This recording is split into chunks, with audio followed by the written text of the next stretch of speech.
Ayurvedic beauty expert hair and skin care.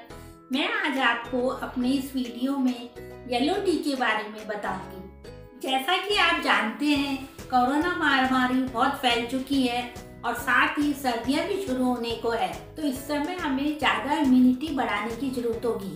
तो आज मैं आपके सामने एक आयुर्वेदिक चाय लेके आई हूँ जो कि आपके इम्यूनिटी सिस्टम को बढ़ाएगी और सर्दी, खांसी और जुकाम में भी राहत देगी।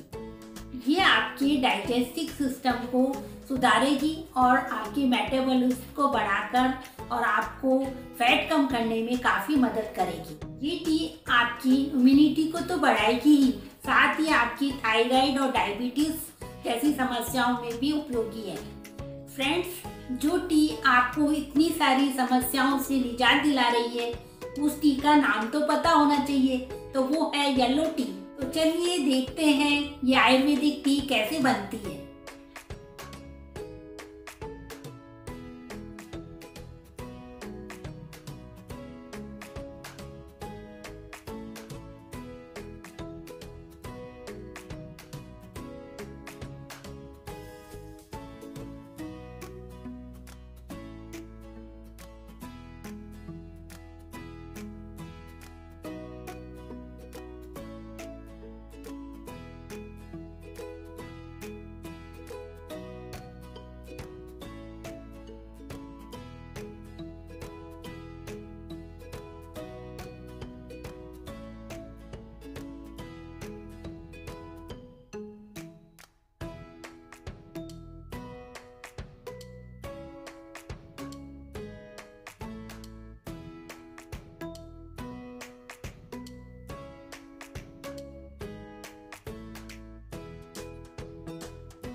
फ्रेंड्स, ये आयुर्वेदिक चाय जरूर ट्राई कीजिए और मेरे चैनल को लाइक और सब्सक्राइब कीजिए और अपने फ्रेंड्स में शेयर कीजिए ताकि उन्हें भी काफ़ी फायदा हो सके। Thanks for watching. Stay safe, stay healthy.